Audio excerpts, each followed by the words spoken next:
Donc 3. Réponse d'un dipôle RL à un échelon de tension ascendante.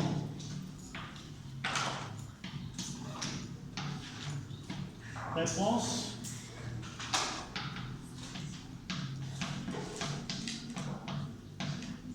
d'un dipôle RL à un échelon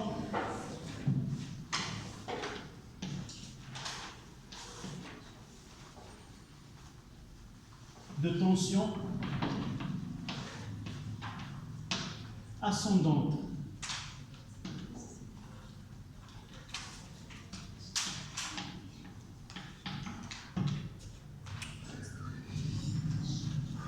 Ou tout simplement, on peut utiliser la phrase suivante. Étude de l'établissement de courant électrique dans un dipôle RL. C'est de la même façon avec le RC. Nous avons étudié soumettre RC à un échelon de tension ascendante ou la charge d'un condensateur.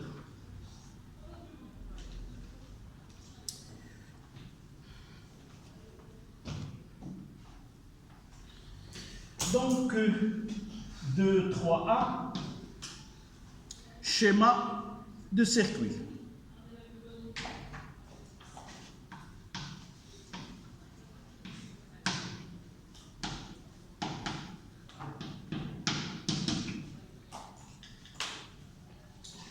Donc, un générateur idéal de tension. Là, c'est que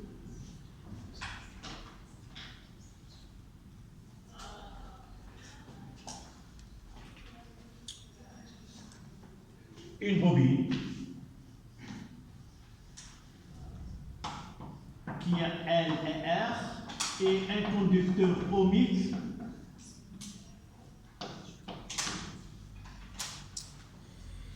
et là on va utiliser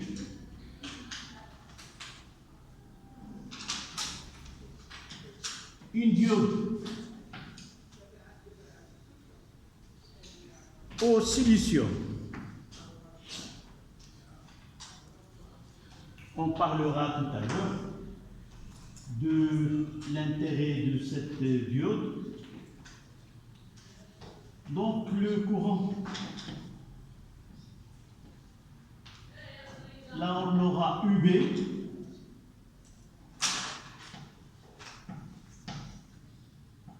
et là c'est UR.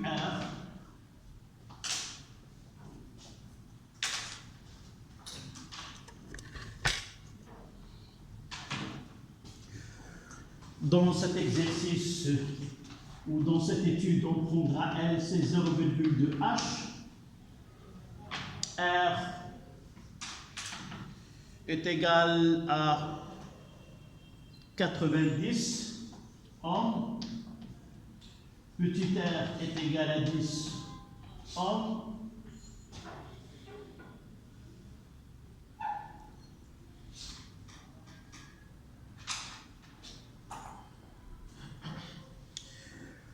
Voilà. Évidemment, on va traiter à partir des questions.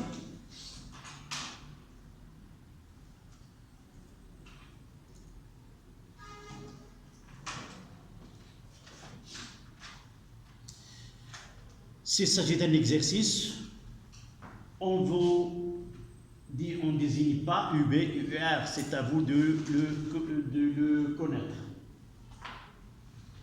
Donc la première question, c'est établir l'équation différentielle que vérifie I de T. Équation 3,2.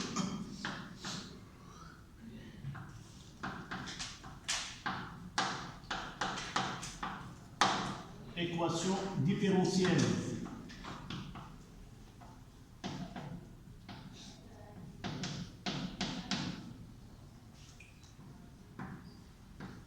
que vérifie I de t.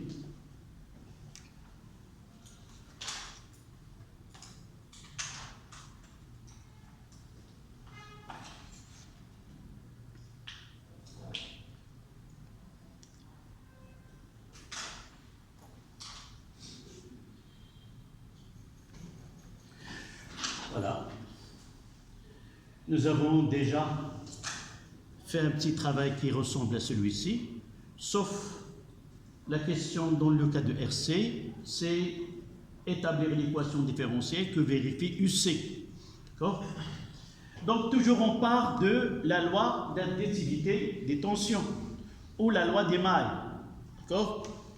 Donc là on va choisir un sens positif pour les tensions et on va mettre que UR de T plus UB de T dans le même sens, moins E, c'est-à-dire est égal à E. Moins E est égal à 0.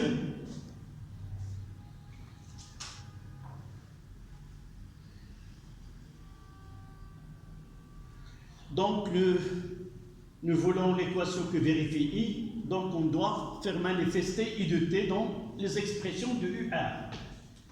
UR de T, convention récepteur, ça sera R fois I.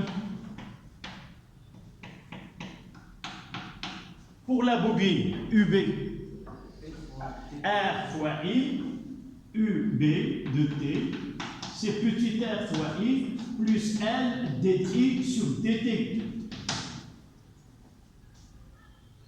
Ça, c'est dans le cas général. Toujours dans un exercice, essayez de voir si on est dans le cas d'une bobine à résistance négligeable ou de résistance non négligeable, pour la faire apparaître dans l'expression de UB.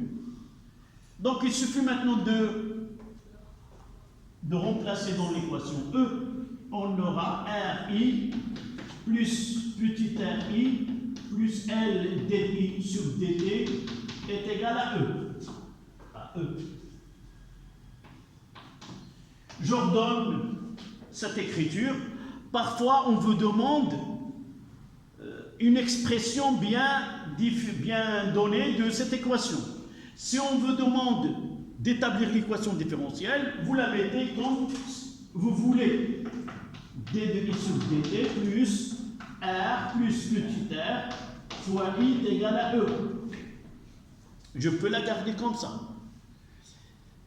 Mais dans certains cas, on peut vous exiger une expression donnée. Par exemple, celle-ci, D de I sur dt plus R plus petit r sur L fois I est égal à E sur L.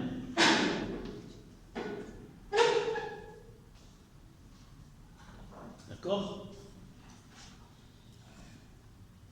Généralement, on vous donne dI sur dt plus I sur taux est égal à A.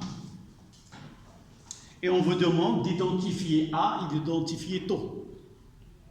Juste après, vous allez dire que taux, ça sera l'inverse, ça sera L sur R plus petit r, et A, ça sera E sur L. D'accord? Vous faites l'identification. Ça dépend de l'exercice.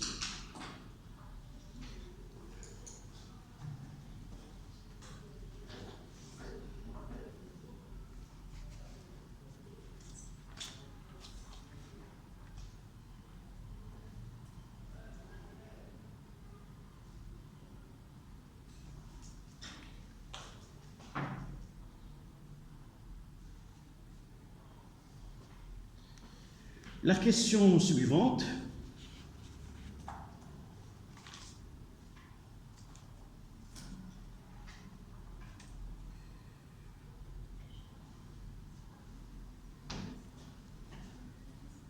C'était premièrement, là c'est 3 de équation différentielle, 3 3.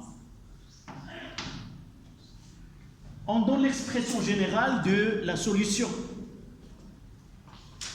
I de t est égal à a exponentielle moins alpha t plus b. On demande de déterminer a, b et alpha.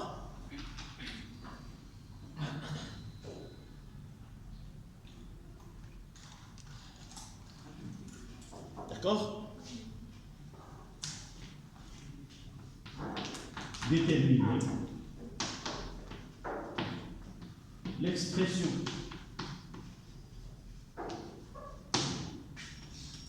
de A, B et alpha. C'est I plus IP. Oui. J'ai factorisé par. Oui. Oh non. Oui. Avec le titre 3. Oui. C'est quoi? UR. C'est UR. واش مالك؟ لا. لا هنايا هنا باش توصل هنا خصك تكون دزتي من هنا. فهمتي هذه شويه؟ صافي؟ المشكل ماشي تما، المشكل هنا الا قلت بان التوتر بين الطرفين الموصل الامي هو يو ار غتجيك يو ار هو ار فوا اي. غير هنا ما درتش الزمان. Nous avons dit on étudie des régimes transitoires.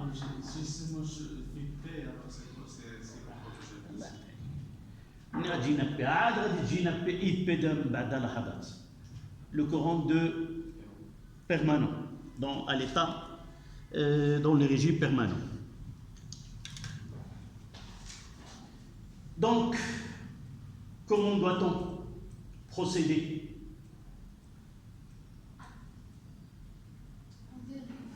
On vérifie tout simplement. Nous avons L débit, soit qu'on utilise celle-là, soit qu'on utilise celle-là, c'est la même chose. Donc, je préfère celle-ci. Donc, donnez-moi, je commence par quoi? Par la dérivée de I de t. D'accord? Là, vous n'êtes pas la 2.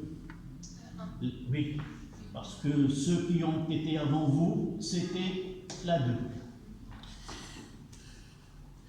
Donc, donnez-moi cette dérivée du de I sur dt. Oui, moins alpha fois A majuscule, moins alpha fois A exponentielle moins alpha t, et la constante B, c'est 0. D'accord. Donc, qu'est-ce qu'il nous reste? Revenir à l'équation E. L'équation E.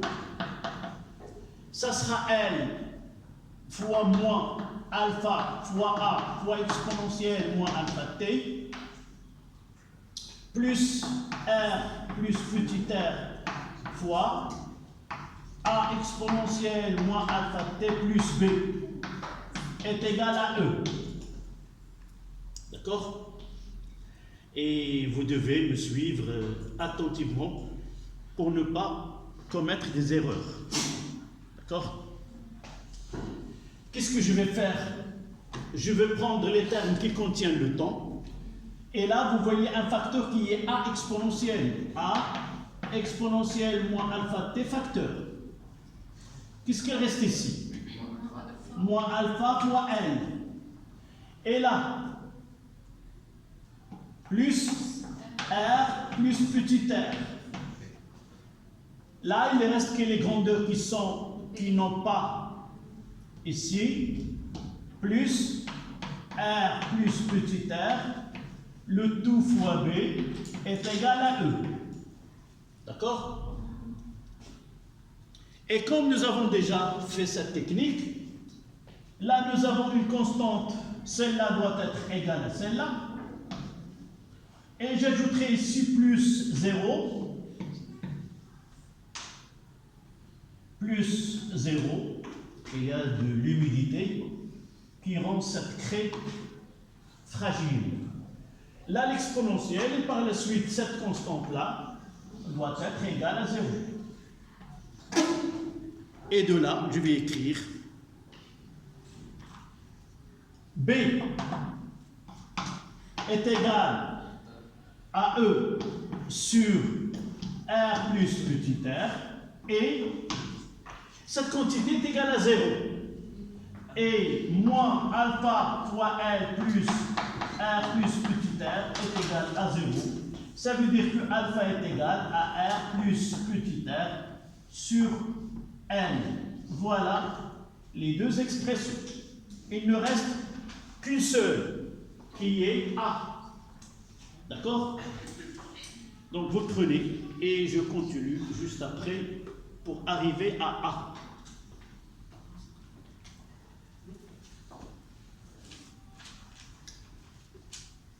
Oui? Pourquoi on a divisé à N? Oui, ما سمعتنيش قبيله قلت dans un exercice, généralement les questions, je dois répondre selon les questions demandées.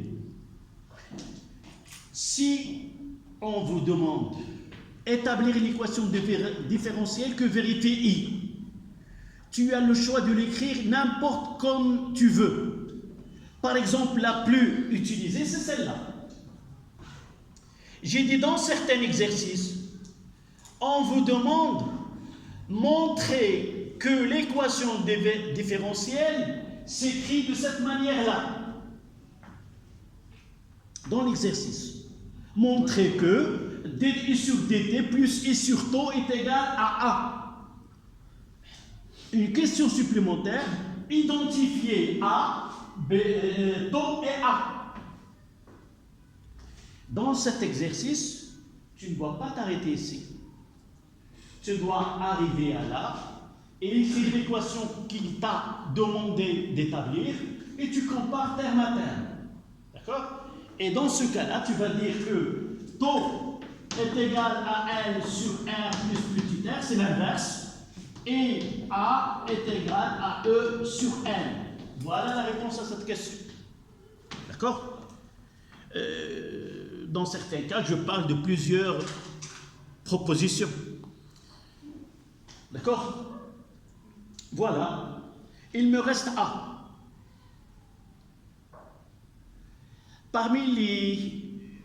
Dans une équation différentielle, d'abord, il y a deux choses que nous avons besoin pour que l'équation générale, celle-là, soit calquée au cas que nous étudions, coïncide uniquement à ce cas.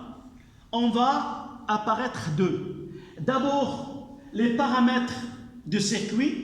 Dans le cas de RL, les paramètres c'est grand R, petit r, L et E, ce qu'on appelle les paramètres de circuit. Dans certaines questions, ils ne demandent pas montrer que I est égal à tel, mais donner l'expression de E ou de I en fonction des paramètres de circuit, pour que la réponse soit cachée, pour que vous travaillez. Si on vous donne montrer que IP est égal à E sur R plus petit r, ça vous aide. Mais dans certains cas, donnez l'expression de IP en fonction des paramètres de circuit et vous allez travailler et chercher cette expression-là. D'accord? Donc, les paramètres de circuit plus ce qu'on appelle les conditions initiales. Les conditions initiales sont primordiales dans la définition de ces constantes-là. Toujours, on doit connaître dans quel cas on est et quelle est la condition, à partir de quel instant nous avons t égale à 0, qu'est-ce que nous avons. Mais dans ce cas-là, à l'instant t égale à 0, le courant dans le circuit, il était nul. Voilà les conditions initiales. Si nous revenons au condensateur et nous essayons de lire les conditions initiales dans la charge et la décharge. Dans la charge, les conditions initiales, c'est que à t égale à 0, le condensateur n'est pas chargé. Ça veut dire que Q de C elle est nulle et la tension aux bornes de condensateur est égale à 0. On doit l'appliquer à l'équation pour arriver à une constante donnée. La deuxième, Dans la décharge, quelles sont les conditions initiales? Nous avons un condensateur, comment il est? Chargé. Donc un T est égal à 0, Q de C est égal à Q max. Et la tension aux bornes de condensateur est celle qui était aux bornes de générateur, qui est E. D'accord? Toujours il faut vous rappeler des conditions initiales afin d'arriver à exprimer ces constantes. Donc, qu'est-ce qu'on va écrire ici? Détermination de A. Et on va écrire à l'instant t est égal à 0. À t est égal à 0, I0 est égal à 0. On n'a pas encore établi le courant dans le circuit. Ça veut dire I0 est égal à A exponentielle moins alpha fois 0 plus B est égal à 0. Là c'est B, là c'est alpha. On est en train de répondre à cette question. A, B et alpha. Ça y est, شتت وقفتي هذه واش بات تما بارونتيز فين هي هنا ليكواسيون هذه. شوف واحد القضيه دائما خصك تستعن بجوج الحوايج. عمرك ما تاخذ غير عينيك بوحدها، خصك الصوت والصوره. الصوت بعض الاحيان كنقول شي هضره ما غادي نكتبهاش، او كنعطي واحد الرمز وكنسميها الصديق ديالك عقل عليه قال او سي ليكواسيون. دونك هاد ليكواسيون on a remplacé dans l'équation différentielle et il nous a donné ceci. D'accord? ويلا وحاول تسرع راك معطل.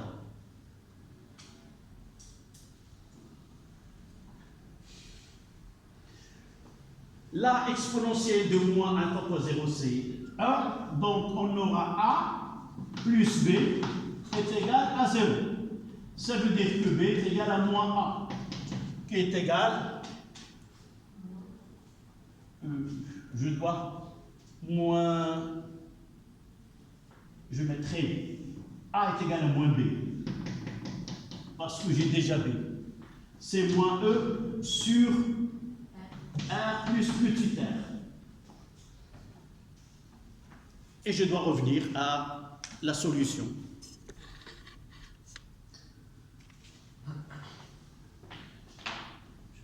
Que I de t est égal à A exponentielle moins alpha t moins A, c'est-à-dire, qu'est-ce que j'ai écrit? C'est exponentielle, c'est E sur R plus petit r, exponentielle de 1 moins exponentielle moins alpha t, ou tout simplement c'est R plus petit r. Je la garde alpha. D'accord? C'est ce que j'ai fait ici.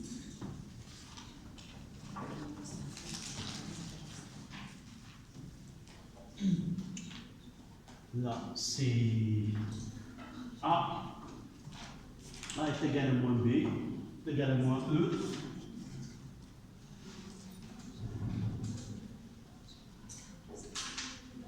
Là, c'est I de T.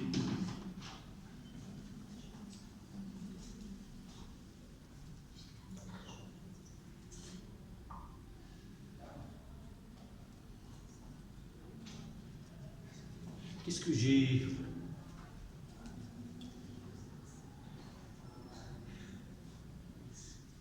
Oui, CB est égal à E sur R.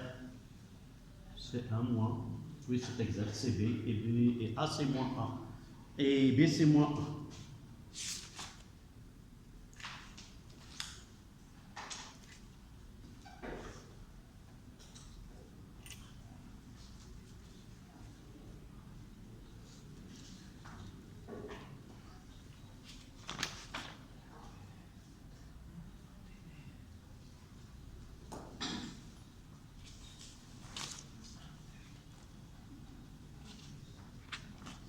D'accord?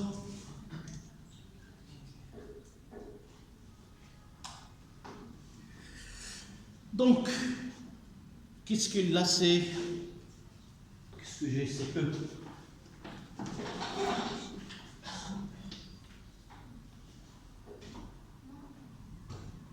Comment? Qu'est-ce que j'ai? Je vais revenir dès le départ. Là, c'est moins. D'accord? U plus A plus B est égal à E. Donc, B est égal à E. B, c'est positif. D'accord? Et je vais revenir ici. Là, c'est I. Là, c'est 0 plus. Donc, A, c'est moins B. C'est moins E. Donc, qu'est-ce que j'ai ici? Qu'est-ce que j'ai donné? Normalement, on devrait avoir cette expression. Celle-là. Donc, c'est moins A. Comme ça. Et R plus I, c'est A.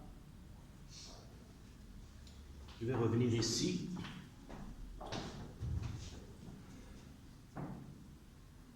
Alpha, c'est R. Et là, c'est B. Et l'autre côté, c'est A plus B est égal à 0, donc A est égal à moins B. Donc, là, c'est A est égal à moins B. D'accord? Donc, je cherche B.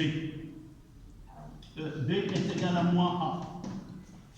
D'accord? Et AC est égal, c'est E. Donc, c'est moins E sur R plus petit r. D'accord? Donc, je reviens ici et je remplace. Donc, I de T. I de T est égal à C moins. Donc, c'est moins E sur R plus petit r. Exponentielle moins alpha T plus B. B, c'est moins A. Qu'est-ce que j'ai? C'est moins A, c'est plus E sur R plus petit r. D'accord? C'est la même chose, sauf que j'ai pas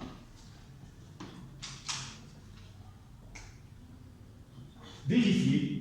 Ça sera E sur R plus petit r. 1 moins exponentielle moins alpha t. D'accord, mademoiselle?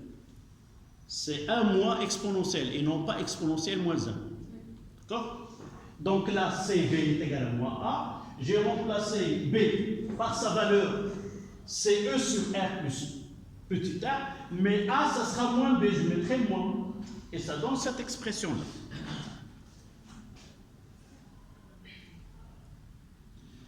Donc, on cherche à I infini, ce qu'on appelle l'intensité de courant au régime permanent. Après un temps très grand, on arrive au régime permanent et on appelle IP l'intensité de courant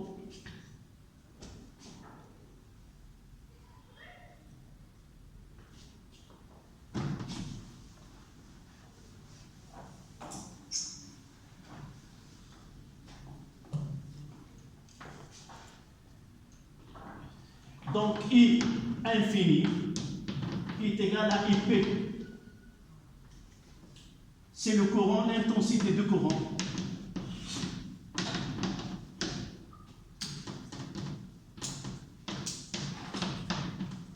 Au régime permanent.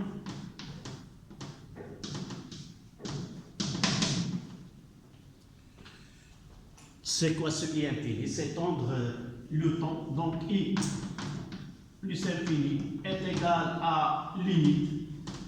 Lorsque t tend vers plus l'infini, de 1 moins exponentielle moins alpha t fois E sur R plus petit r. Et vous voyez, lorsqu'on tombe exponentielle moins l'infini, c'est 0. Et ça donne IP est égal à E sur R plus petit r.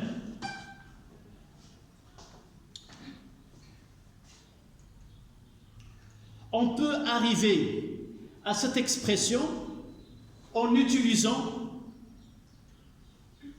l'équation différentielle. C'est quoi l'équation différentielle?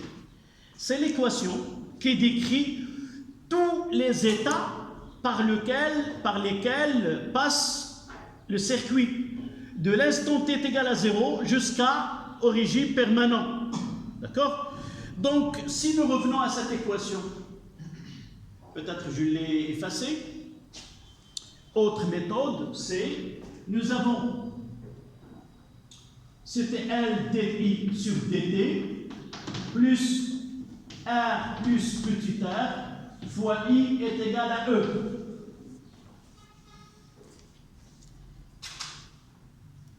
C'est quoi le régime permanent? Le régime permanent, c'est avoir un courant électrique continu et constant dans le circuit. On veut établir un courant électrique d'intensité I. Ça veut dire la fin de, si vous voulez, le régime vers la fin, ça sera avoir une intensité constante. C'est-à-dire, lorsque le régime est permanent, I est égal à IP. Et dt sur dt est égal à quoi? L'intensité est constante, c'est 0. Donc là, 0, et ça reste R plus petit r fois IP est égal à E. Donc, I est égal à une constante qui est égale à IP. Ça veut dire que d de I sur dt est égal à 0. Ce qui nous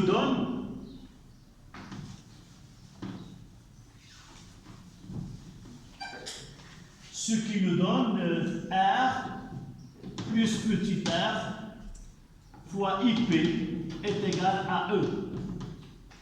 Et de là, on aura la même expression que IP est égal à E sur R plus petit r. D'accord? Et si nous traçons l'évolution de I au cours du temps, là c'est I de t.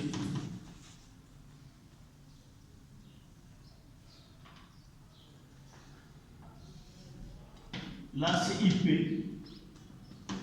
Et là c'est 5 taux. D'accord?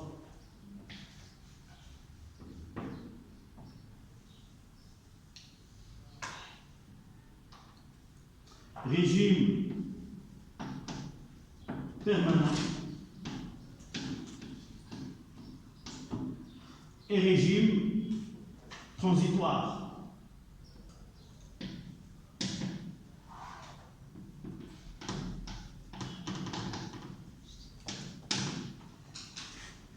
Et la tangente, il nous donne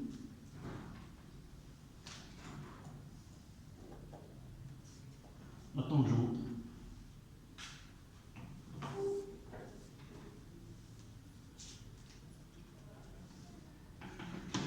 Là, c'est tout. Et de la même façon, on a ici 0,63 IP. On peut la montrer.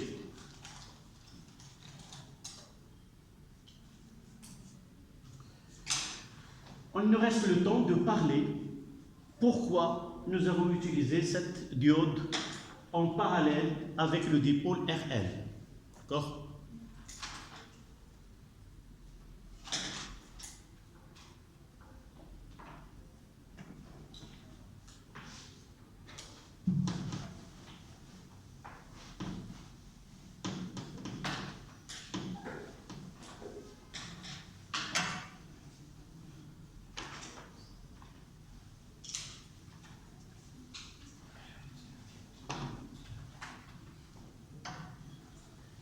Donc revenons à la bobine. Et vous voyez ici une bobine. À ce niveau-là, nous avons des sphères. Nous l'avons utilisé ici de telle façon à épargner la bobine de ce qu'on appelle une surtension. C'est quoi la surtension? La surtension, l'arabiya fard at-tawattur, c'est une tension qui peut apparaître entre les bandes de la bobine lorsqu'on ouvre subitement le circuit. Et cette tension, généralement, elle peut être très grande. Elle peut provoquer des étincelles et même des brûlures. C'est pour cela qu'on utilise cette diode afin de, vous voulez rendre cette énergie énorme magnétique dans la bobine, elle doit être consommée dans le circuit.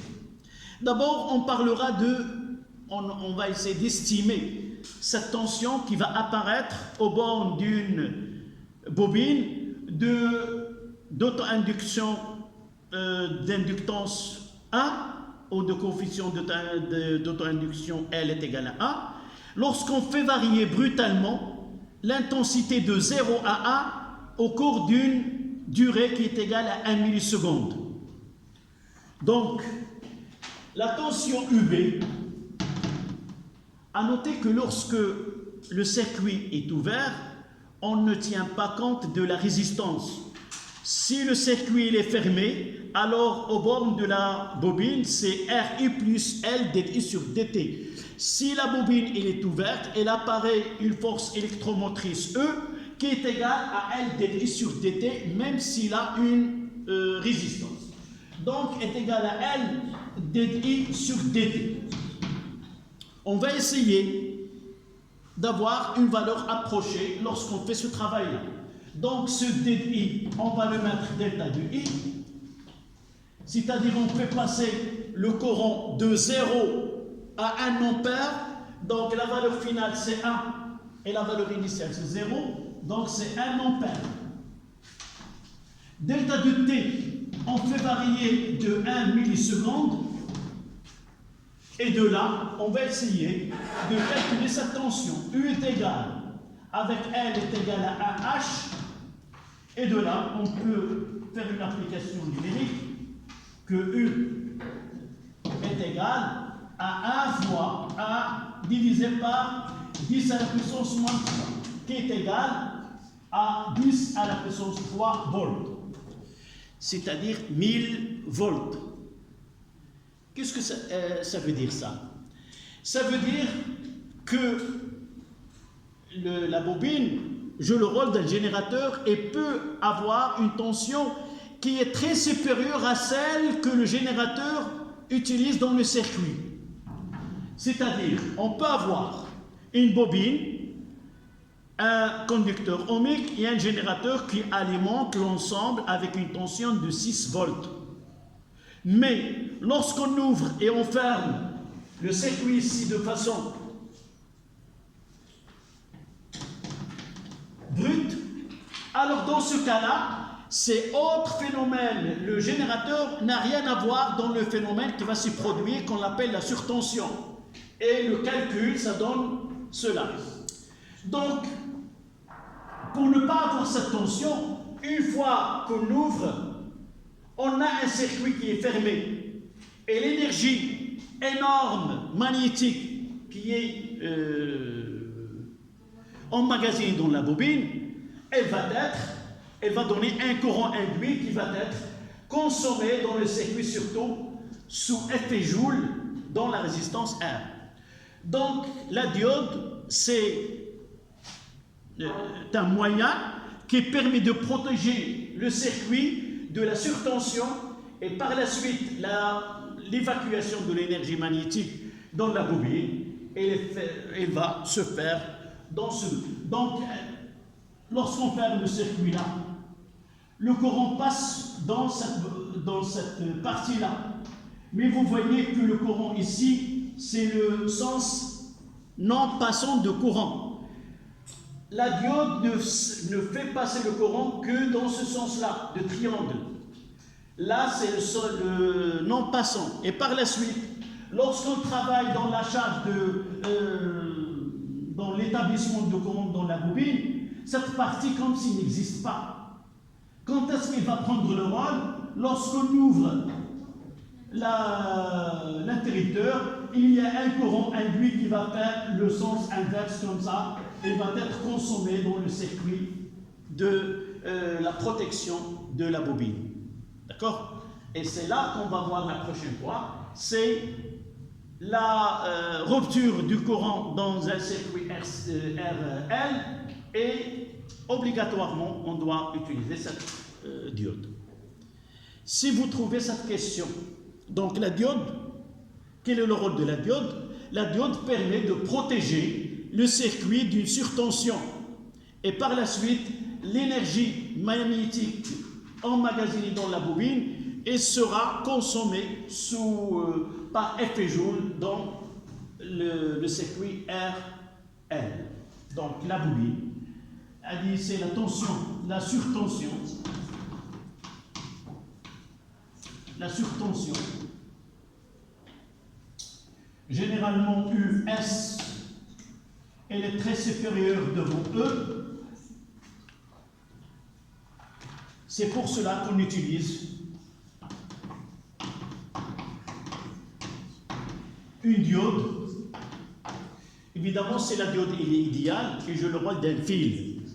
Un fil qui relie les deux bornes pour créer un courant électrique. Et cette énergie, elle va être dissipée petit à petit, sans qu'elle s'accumule sous forme d'une tension qu'on appelle surtension. Donc on utilise une diode qui permet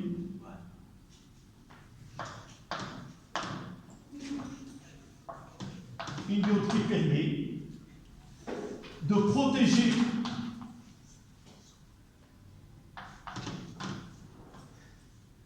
le circuit d'une surtension.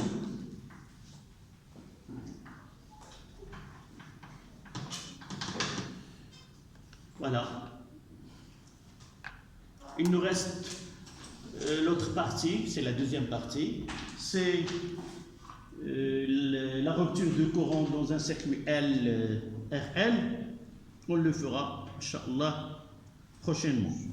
Le jeudi, on va continuer la chimie, le dosage. Voilà.